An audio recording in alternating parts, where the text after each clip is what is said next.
नमस्कार, ABP news पर हाजिर हूं मैं रुमाना इसार खान। 12 से 2 पॉलिटिकल शो में सीधे आपको लेकर चलते हैं फिलहाल तेलंगाना। प्रधानमंत्री नरेंद्र मोदी के संबोधन में किसान सम्मान निधि के 6,000 रुपये भेज रहे हैं।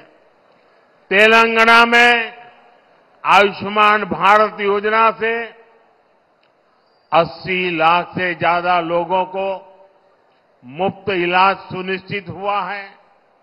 आज भी बीजेपी सरकार तेलंगाना के 2 करोड़ जरूरतमंदों को मुफ्त राशन की व्यवस्था कर रही है। अगर यहां तेलंगाना में बीजेपी की सरकार होती तो हम तेलंगाना को और आगे ले जाने में हमें सुविधा रहती, क्योंकि हम जनता को साथ लेकर चलते। साथियों, पिछले दिनों विधानसभा के चुनाव में आपने बीआरएस के प्रति जो गुस्सा था, किसी भी हालत में आप बीआरएस को खत्म करना चाहते थे, आपने वो काम कर दिया। ये चुनाव दिल्ली में फिर एक बार मोदी सरकार को लाने का चुनाव है।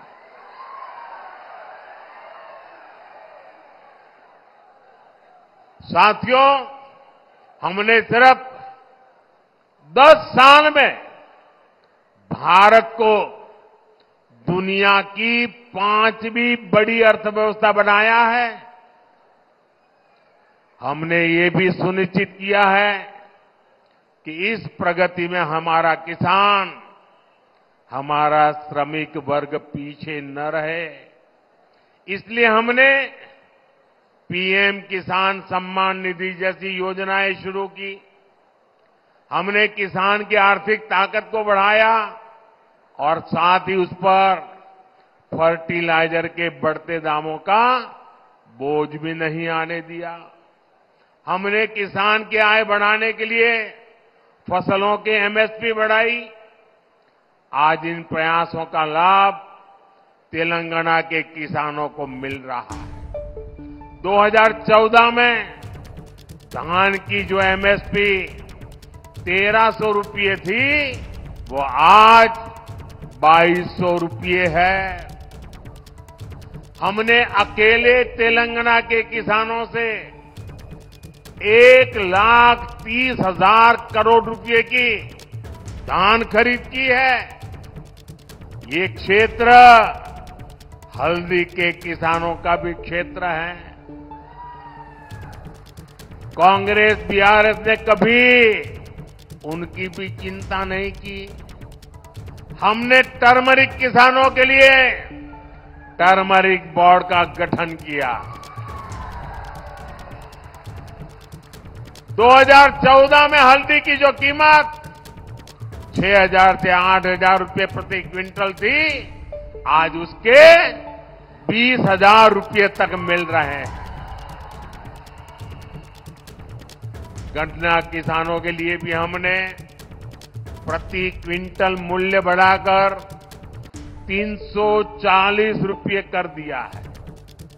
यहां की राज्य सरकारों का आलम यह है कि वो अभी तक बंद पड़ी निजाम शुगर फैक्ट्री को शुरू नहीं कर पाए हैं, लेकिन हमने करीब 6,400 करोड़ रुपए खर्च करके रामागुंडम फर्टिलाइजर फैक्ट्री फिर से शुरू कर दी। इस फैक्ट्री में आज 75,000 टन यूरिया बन रहा है।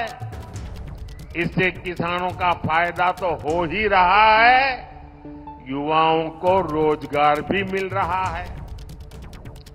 अब अगले 5 वर्षों में हमें किसानों को समृद्धि की नई ऊंचाई पर लेकर जाना है। साथियों, पहले देश में विकास से जुड़े वायदों को सबसे बड़ा चुनावी झूठ माना जाता था। लेकिन इन 10 वर्षों में विकास भारत की सबसे बड़ी पहचान बनकर के उभरा है। आज भारत के आधुनिक इंफ्रास्ट्रक्चर की चर्चा पूरी दुनिया में होती है। इन 10 वर्षों में हमने तेलंगाना के इंफ्रास्ट्रक्चर के लिए अभूतपूर्व काम किया है। हमारे तेलुगु भाषी लोग दुनिया के हर देश में मिलेंगे, अच्छी पोजीशन में मिलेंगे, मेहनत करने वाले मिलेंगे। और आप पूछिए, जो भी तेलुगु भाषी दुनिया में रहता है उसको पूछिए, आज दुनिया में उसका सम्मान है कि नहीं है? वो सीना तान करके कहेगा, मैं जहां भी जाता हूं हिंदुस्तान का गौरव होता है। हमने यहां करीब 25,000 करोड़ रुपए खर्च करके नेशनल हाईवेज बनवाए हैं।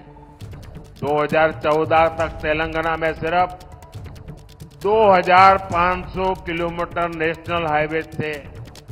जरा आंकड़ा याद रखिए, 2014 के पहले यानी देश आजाद हुआ तब से लेकर के 75 साल 70 साल जो भी है समय, सिर्फ 2,500 किलोमीटर। ये उनका काम देखिए और ये मोदी का कमाल देखिए। हमने केवल 10 वर्षों में 2,000 किलोमीटर नेशनल हाईवे बना दिए। करीमनगर से वारंगल के बीच 2,500 करोड़ रुपए के 4 लेन प्रोजेक्ट जैसे विकास के काम यहां हुए हैं।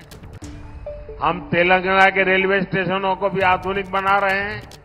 यहां वंदे भारत कनेक्टिविटी बढ़ा रहे हैं।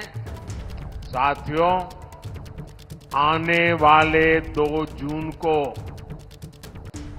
तेलंगाना के जन्म के 10 साल पूरे होंगे और इसलिए 4 जून को नतीजों के बाद केंद्र में भाजपा सरकार बनेगी। वो देश के साथ ही तेलंगाना के अगले दशक का भी भाग्य बनाएगी। इसलिए अगले 5 वर्ष तेलंगाना के लिए बहुत अहम है।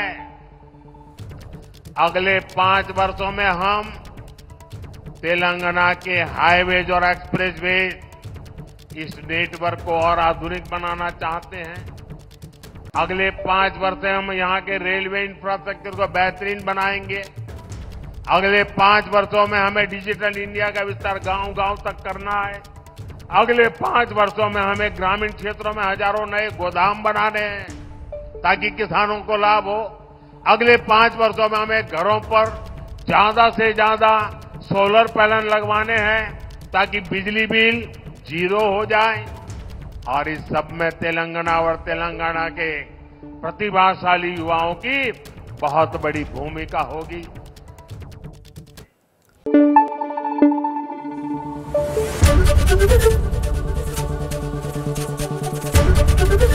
एबीपी न्यूज आपको रखे आगे।